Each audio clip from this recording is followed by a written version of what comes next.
Emma Carter parked her old sedan in the dimly lit hospital garage. It was 10:45 at night, and the air carried that damp winter cold that crept through jackets and settled in bones. She took a long breath, closed her eyes for a moment, then reached for her hospital ID. The familiar weight of the lanyard settled around her neck like armor. Inside the hospital, the fluorescent lights hummed as she walked down the corridor toward the changing rooms. Her shoes squeaked on the polished linoleum. The night had its own rhythm in this place, quieter, slower, but never still. Emma changed into her scrubs, navy blue and freshly laundered. She tucked her brown hair into a loose bun and checked her reflection. No makeup, tired eyes, but sharp where it mattered. She pinned her name tag in place, then grabbed her clipboard and headed toward the nurse's station. The handover was rushed as usual. Room 6 just came in. Shortness of breath, history of COPD. Tyler Jenkins in bed 4, brought in by EMS, unresponsive. No ID yet, the day nurse said, flipping through papers. And Evelyn Brooks is back. Emma didn't react. Mrs. Brooks showed up every few weeks, always with something new, a fluttering heart, a dizzy spell, a pain in her chest. Emma had long stopped wondering if she was faking it. As the clock struck 11, the familiar voice of Dr. Ruiz echoed from the hallway. "Evening, Carter. Ready for another 8 hours in paradise?" Emma smiled faintly. Wouldn't miss it for the world. They exchanged nods, then walked into the ER together. Jessica Moore, the young nurse still adjusting to night shifts, stood near the monitors, clutching a patient chart like a shield. "Vitals on room 6 are stable, but the oxygen sat dropped to 89 a few minutes ago," Jessica said quickly. Emma took the chart and scanned it. "Let's get him on a nasal cannula and keep an eye on his respiratory rate." "You already called respiratory therapy?" Jessica nodded. "On their way." The alert tone from triage rang out, sharp and urgent. "Code 3 inbound. Male, late teens, possible overdose. Narcan given, still unresponsive." Emma moved instantly. The doors at the far end of the ER burst open as 2 paramedics rushed in with a gurney. The boy on the stretcher looked barely 19. His skin was pale, lips tinged blue. And 4 bag bounced with the rhythm of the wheels. "Found him behind a gas station," the lead medic said. "No wallet, no phone. Just a note in his hoodie pocket. Says, 'Sorry, Mom.'" Dr. Ruiz stepped in beside Emma. "Let's intubate if he doesn't respond to a second dose. Jessica, get the crash cart ready." Emma reached for her gloves. Her mind cleared, locking into focus. The adrenaline of a critical case pushed everything else aside. The fatigue, the noise, the clock ticking somewhere in the background. She leaned over the boy. His eyes were half open, unfocused. He gasped once, then nothing. Emma checked his pulse. It was there, but fading. "Push another Narcan. Now." Jessica's hands trembled slightly as she handed over the syringe. Emma took it and injected it herself. Seconds passed. The boy jerked violently, coughed, then began to breathe, shallow, erratic, but alive. Dr. Ruiz exhaled. "We got him." Emma glanced at the note the medics had found. Just one line, written in shaky pen. She folded it and slid it back into the boy's pocket. "Let's keep him here until we find out who he is." And just like that, the night had begun. The clock on the wall blinked 12:30 a.m. as Emma returned to the nurse's station to update the chart for Tyler Jenkins. She paused for a moment, rubbing her eyes with the back of her hand. The night was already starting to blur. The pressure of the job felt heavier as the hours stretched on, and the reality of her routine began to sink in, the same old patterns of saving lives, offering comfort, only to send people back into the world to repeat their struggles. Dr. Ruiz stood beside her, glancing over Tyler's chart. His vitals are holding steady, but he's not out of the woods yet. If he wakes up, he's going to need a long talk about his choices. Emma nodded. "I'll stay with him for a while." She made her way back to Tyler's room, her footsteps echoing in the hallway. The boy still looked as if he were sleeping, his chest rising and falling slowly, but his face was pale, too pale. A small pulse of unease flickered in her chest. She was used to seeing overdose patients, but each one felt like a personal failure. The desperation they brought in, the feeling of slipping through the cracks of society, all came back to her in waves. Her hand hovered near the curtain, but before she could pull it back, a voice called out from the doorway. "Emma." She froze. It was a voice she hadn't heard in months. Ben Carter stood in the doorway, his uniform still dusted with dirt from a long night's work. He was a paramedic and her ex-husband. They'd parted ways over the distance their careers created between them, long hours, too many lives saved, too few spent together. Still, seeing him now, it was as if time had never passed. He looked tired, his brown eyes were bloodshot, and his jaw was set in that familiar way he always had when he was holding something back. "What are you doing here?"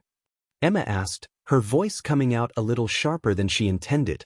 Ben smiled faintly, though it didn't quite reach his eyes. "Same as you, saving lives. They sent me here for a trauma call. Car accident, major lacerations, possible head injury. It's in trauma room 2. She nodded but didn't move. Their eyes met, then flickered away as if both were unsure of what to say. He cleared his throat. "Listen," Ben began, "I know we're not exactly—" "Not the time," Emma interrupted, her voice tight.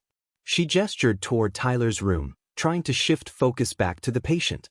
"I've got this one. I'll come find you when I'm done." Ben didn't argue. He simply nodded and stepped back, his face hardening again as he turned to walk down the hallway. Emma watched him go for a moment, then pulled the curtain aside to check on Tyler. The room was dim, the only light coming from the monitors and the soft glow of the hallway outside. She adjusted the 4-drip, checking his stats once more. Her phone buzzed in her pocket, but before she could answer, another voice interrupted her thoughts.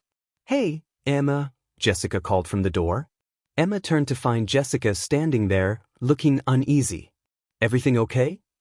Emma asked, noting the nurse's tight grip on the clipboard in her hands. Jessica hesitated for a moment, then walked in. "It's Mrs. Brooks again. She's in the waiting area, and, well, she's asking for you. Now." Emma raised an eyebrow. "She can't be discharged yet. What's she doing out there?" "She's insisting. Says she needs to talk to you. She won't take no for an answer." Emma sighed, pushing a lock of hair out of her face. "I'll be right there."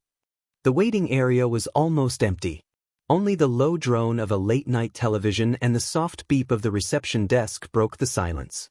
Mrs. Evelyn Brooks sat alone in the corner, wrapped in a pale pink cardigan, her handbag resting neatly on her lap. Her gray hair was pinned up as always, and her expression flickered between anxiety and pride, as if she refused to be seen as vulnerable even while asking for help.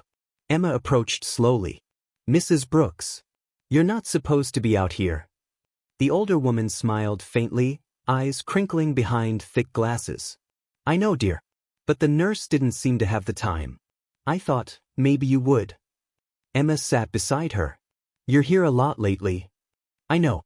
I'm sorry. I wish I wasn't." Her voice was quiet, almost embarrassed. She looked down at her hands, fingers curled tight around the handles of her purse. "It's my heart. Or maybe just the feeling in it." Emma studied her face. There were no signs of distress, no heavy breathing, no cold sweats. Vitals earlier had been fine. This wasn't about a physical symptom. "I'm listening," Emma said gently. Mrs. Brooks hesitated, then began speaking without looking up. "I used to come here with my husband," she said, "back when he was still alive. And when he passed, I didn't know where to go anymore.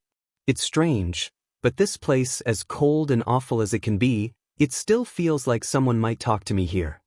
Emma didn't respond right away. These weren't words she could patch with medicine. "My son stopped calling," Mrs. Brooks continued. "He moved to Seattle. Said he needed space.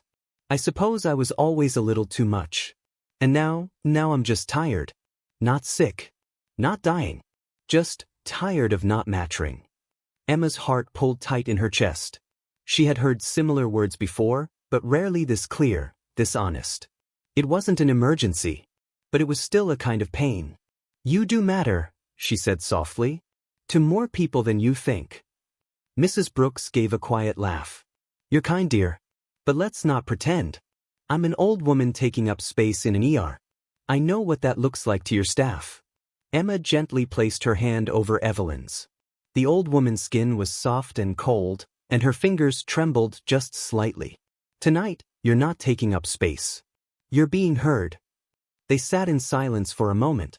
In the background, the television played a rerun of some sitcom no one was really watching.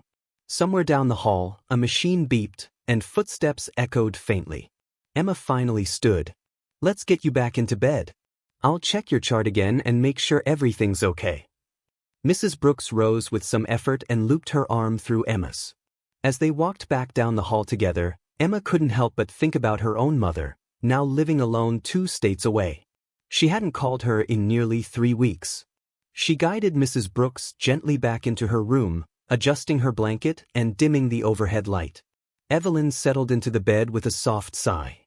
Thank you, Emma, she murmured. Emma paused at the doorway. I'll come back and check on you soon. As she stepped back into the hallway, she noticed Jessica watching from the corner, her face unreadable. Emma approached her. You all right? Jessica nodded, then looked down at her clipboard. I didn't know what to say to her, she admitted. You don't always have to say much, Emma said. Just don't pretend they're invisible. They stood there for a moment in the soft hum of the corridor lights, before the next call buzzed overhead. The call light from room 12 blinked steadily. Emma glanced at the board. No recent notes. Room 12 was empty earlier in the evening, scheduled for post-op observation but still awaiting its next patient. She frowned, then glanced at Jessica, who was finishing vitals on an elderly man down the hall. Did we admit someone to 12? Emma asked. Jessica shook her head. No, it's still supposed to be unassigned. Emma walked down the hallway, the echo of her footsteps bouncing gently off the tile. Room 12 sat at the far end of the west wing, older than the rest of the Arbets, its walls slightly yellowed, a hairline crack in the corner ceiling where water had once leaked. It had a reputation among the staff, though no one talked about it seriously. Mostly jokes. Mostly. Emma reached the door and hesitated. The light over the room still blinked softly, calling for attention. She knocked once and stepped in. The room was empty. No patient. No equipment out of place. No signs of someone having recently occupied the bed. The monitor was off, the sheets untouched. She walked over to the call button panel on the wall and inspected it. No damage. It wasn't stuck. She pressed it once to reset the alert. The light outside the door clicked off. Emma stood there for a moment, listening. The hum of the vent. The soft buzz of the fluorescent light overhead. Nothing else. She turned to leave but stopped at the doorway. Something had moved. Just a shadow, quick, in the corner of her eye, near the glass cabinet that held extra linens. She froze, then slowly turned back. Nothing. Her eyes scanned the room carefully. Hello, she said quietly. Silence. Her radio crackled. Emma, we need you in Trauma 3, Dr. Ruiz's voice came through. You're not gonna want to miss this. She clicked the radio. On my way. With one last glance at the empty bed, she stepped out and let the door click shut behind her. As she walked back down the hall, she heard it, a soft, unmistakable ding. She turned. The call light for room 12 was blinking again. Her radio crackled once more. Emmett now. She hesitated just a second longer, then picked up her pace and headed for Trauma 3. Inside, the energy was different. Intense. Focused. A woman in her 40s lay on the table, bleeding from a jagged wound across her scalp. Her clothes were soaked through with blood, her eyes unfocused, lips cracked from the cold. Car accident. Found walking along the highway, one of the paramedics said. She doesn't remember her name. No ID. Just kept saying she needed to find someone named Grace. Dr. Ruiz moved quickly, stitching the scalp while Emma monitored vitals. The woman flinched under the light. Grace, she mumbled again. I left her there. Where's Grace? Emma asked gently, leaning down to meet her eyes. The woman stared right through her. Room 12. Emma's blood turned cold. Emma didn't say anything right away. She helped Dr. Ruiz finish cleaning and dressing the woman's wounds, then stepped out of Trauma 3, her heart thudding steadily in her chest. The hallway outside felt quieter than usual, The white lights too bright, too sharp. The woman's words echoed in her mind. Room 12. Back at the nurse's station, Jessica was reviewing vitals on the screen. Hey, Emma said quietly. Did you check room 12 again? Jessica looked up, confused. No. Why? Emma hesitated. Never mind. I'll go. Jessica didn't press. Emma walked the hallway again, her shoes tapping the floor in a soft rhythm. The call light from room 12 was no longer on. The door was closed now, though she didn't remember closing it herself earlier. She paused at the threshold and pushed it open. Nothing had changed. Empty bed. Monitor powered off.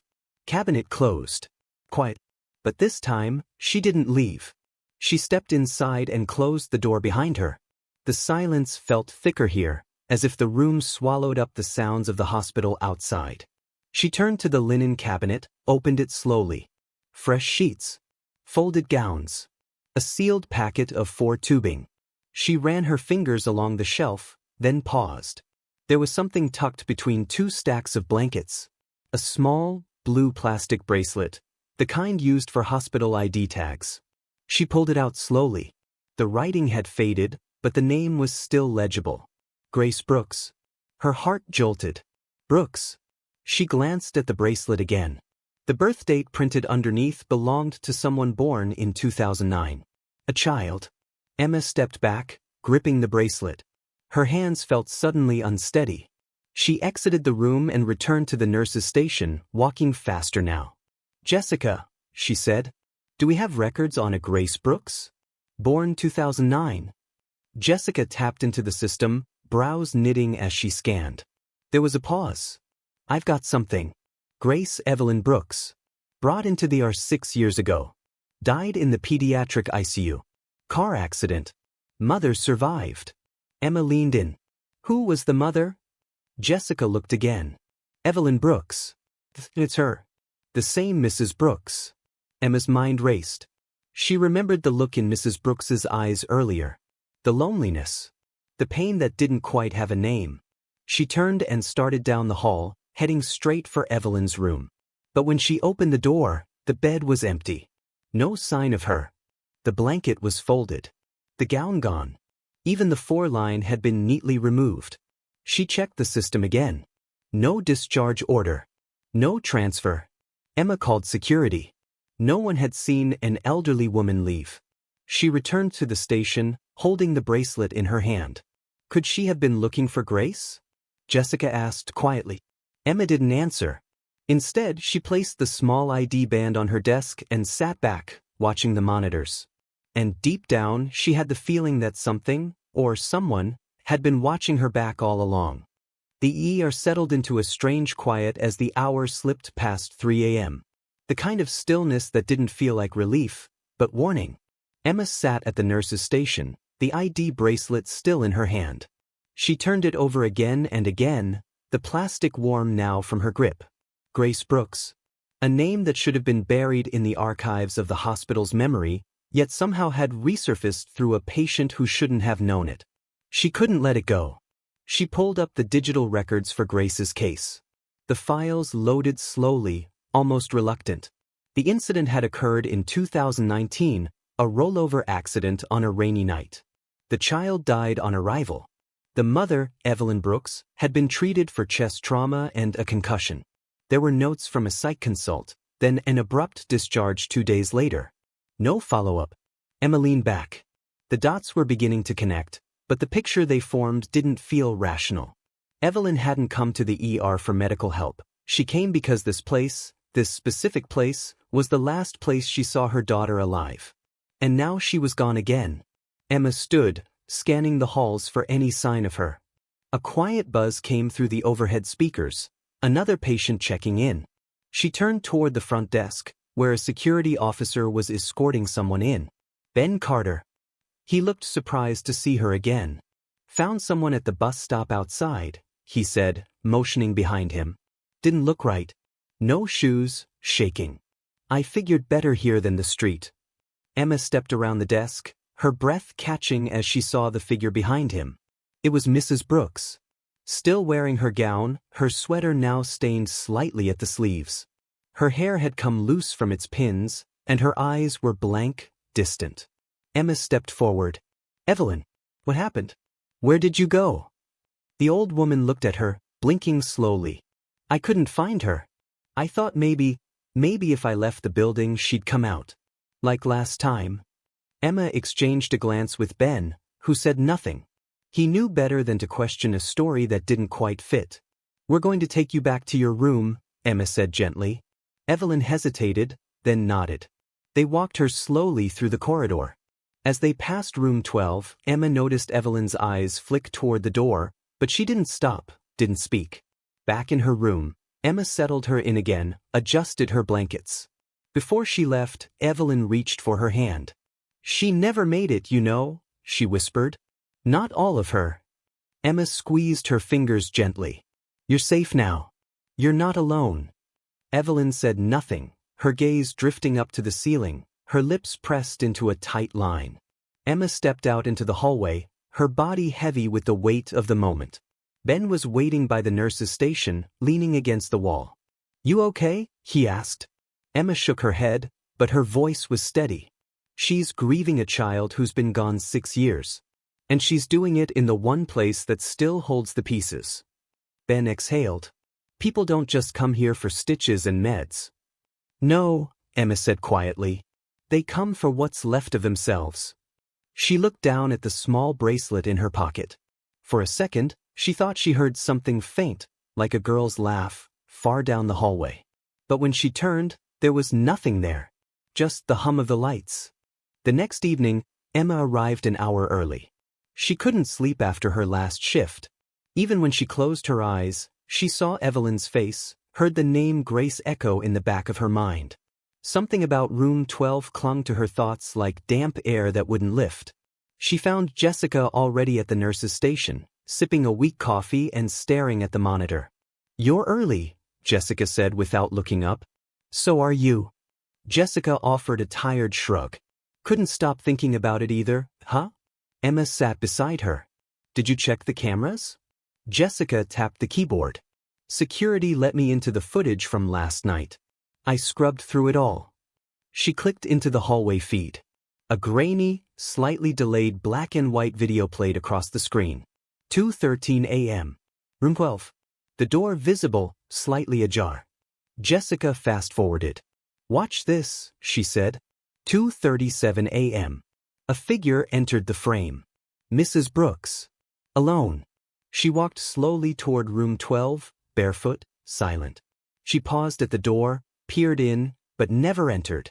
Instead, she turned and walked back down the hall. Except, something was wrong. "Pause it," Emma said. Jessica hit the spacebar. Emma leaned closer. "Zoom in," she said. Jessica enlarged the frame slightly. The picture grew more distorted, but the detail was still there, barely visible behind the crack in room 12's door. A second figure. Standing near the end of the bed. Not Evelyn. Too short. Long, tangled hair. No hospital gown. Bare feet. A child. Jessica stared. That wasn't there before. Emma's mouth felt dry. She didn't enter the room because she saw something already in it. Jessica rewound the footage, played it again. This time, as Evelyn paused in the hallway, she whispered something. The camera had no sound, but her lips moved clearly. Then she turned away. The child never moved. Just stood there watching. Jessica hit pause. Neither of them said anything for a moment. Finally, Emma stood. "I want to see the old files. The pediatric unit logs from 2019. Jessica frowned. "Those would be archived. Not in the ER system." "I know someone in records," Emma said. "I'll make a call." As she stepped away, she felt the shift in the air again. Like the temperature had dropped 2 degrees behind her. She glanced toward the hallway leading to room 12. The door was closed. But under the door frame, a single shadow flickered. And then was gone. Emma took the stairs down to records, 2 floors below, in a windowless wing of the hospital that always felt a little forgotten. Old paper files still lived down there, sealed in plastic bins or sliding metal drawers. George, the overnight archivist, was seated behind a cluttered desk, thumbing through a book of crossword puzzles. Well, this is new, he said, squinting at her over his glasses. A night nurse in my domain. Emma smiled faintly. I'm looking for something specific. Pediatric ICU. 2019, a patient named Grace Brooks. George frowned, setting his pencil down. Name rings a bell. There was a car accident, right? Emma nodded. She died on arrival. George stood slowly, knees cracking, and led her down a row of shelves. The fluorescent lights buzzed overhead. He stopped halfway down and pulled open a drawer labeled PEDS ICU, 2015 to 2020. He flipped through folders, murmuring softly to himself. After a minute he stopped. Here it is, he said, handing over the file. But, weird. Emma took the file and opened it. Patient, Grace Evelyn Brooks. DOB, March 17, 2009. DOD, October 24, 2019. Initial trauma listed. Arrival time. Code status. Time of death, marked as 9:46 p.m. But Emma's eyes caught something odd. There were notes in two different handwritings. One of them was standard, doctor's orders, vital logs. The second handwriting was looser, less clinical. Scrawled in black ink at the bottom of the second page was a note. She woke up. Just for a second. Said she couldn't find her mom. Then flatlined. There was no signature. Emma looked at George. Do you know who wrote this? George shook his head. Could have been anyone. Back then we had rotating residents. No one ever double-checked handwritten notes unless there was a legal issue. Emma turned the page again.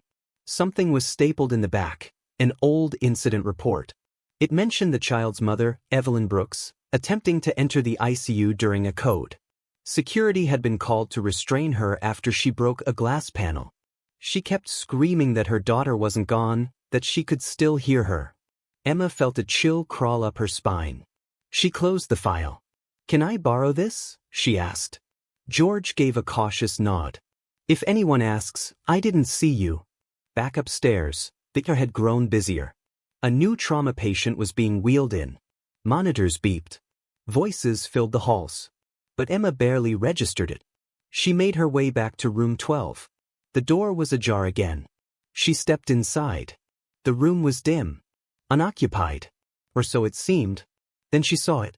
On the bed, folded neatly, was a hospital gown, the size meant for children. It hadn't been there earlier. She was sure of it. Emma reached out, hesitating just before touching it. The room suddenly felt colder. Behind her, the door creaked shut on its own. The door clicked closed behind her. Emma turned sharply, heart racing. There was no one in the hallway, no breeze, no movement. Still, the door had latched with the soft finality of intention, not accident. She stepped back toward it, her fingers brushing the handle. It wasn't locked. But something held her in place. The gown still lay on the bed, as if waiting. She moved closer. Picked it up.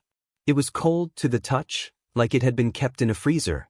As she turned it over, a small tag fluttered from the seam. Room 712. But that made no sense. The hospital didn't have a room 712, not in the ER, not on any of the inpatient floors. Emma knew the building's layout by heart. She dropped the gown and left the room, walking quickly back to the nurse's station. Jessica looked up as she approached. You okay?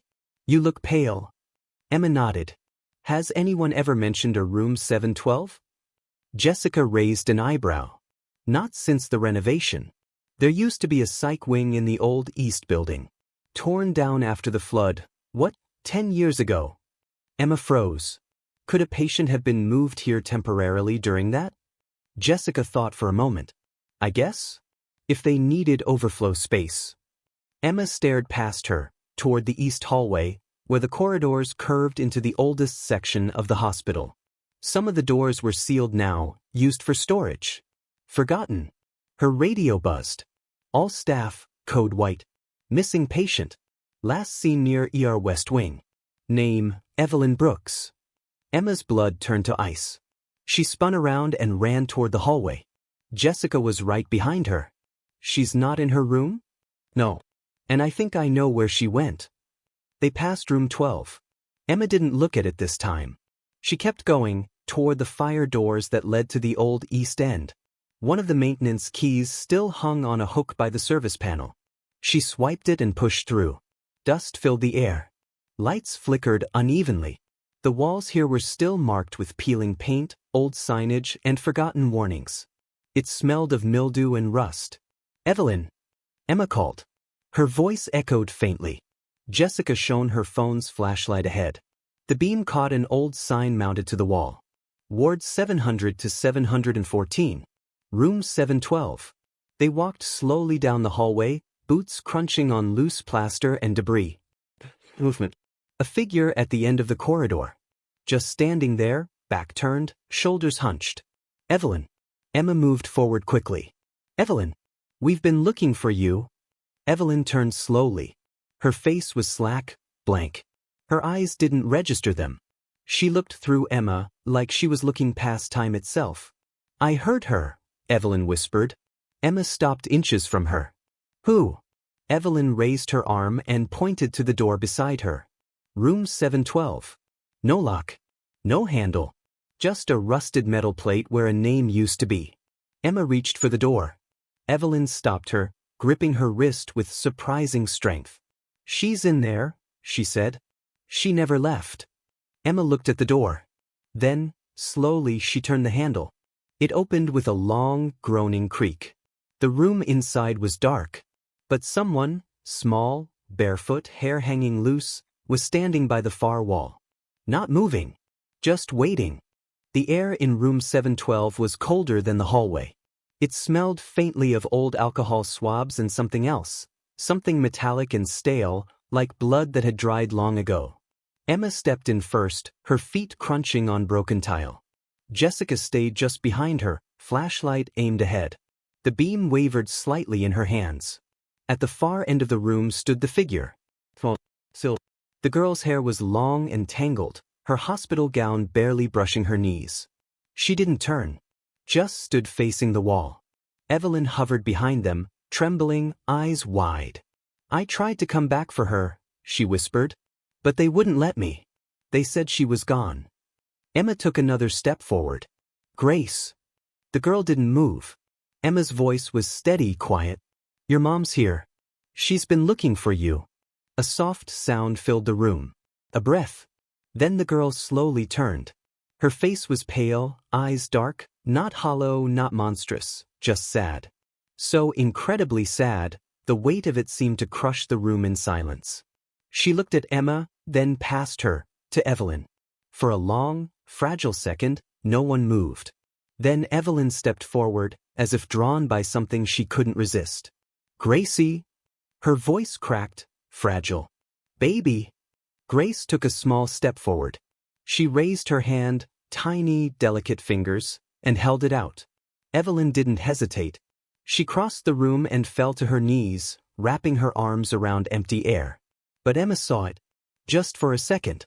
Grace was there, holding her mother back. Solid enough to catch her. Just once. A faint hum buzzed through the lights above. The shadows on the walls began to dissolve like steam. Then, Grace was gone. The room felt empty again. The cold lifted. Evelyn knelt on the floor, arms folded around her chest, her shoulders shaking, not from grief, but from release. Like something had finally, quietly ended. Emma knelt beside her, placing a hand on her back. Behind them, Jessica was crying softly. There was no need to speak. They left the room together. Later that morning, Evelyn Brooks was transferred to a long-term psychiatric unit. Voluntarily. She didn't resist. She didn't speak much. But before she left, she gave Emma a folded piece of paper. Inside was a crayon drawing, old, faded. A little girl holding her mother's hand in a hospital hallway. Smiling. And at the bottom, in careful childish print, "Mommy, I'll wait right here." Emma kept it in her locker. She never looked at room 12 the same way again. Some nights, during the quietest part of her shift, she'd catch a glimpse of movement from the corner of her eye. Always just out of view. She didn't chase it. She didn't need to. Grace had been found. And the hospital, just like those who worked in it, had finally let go of one more ghost.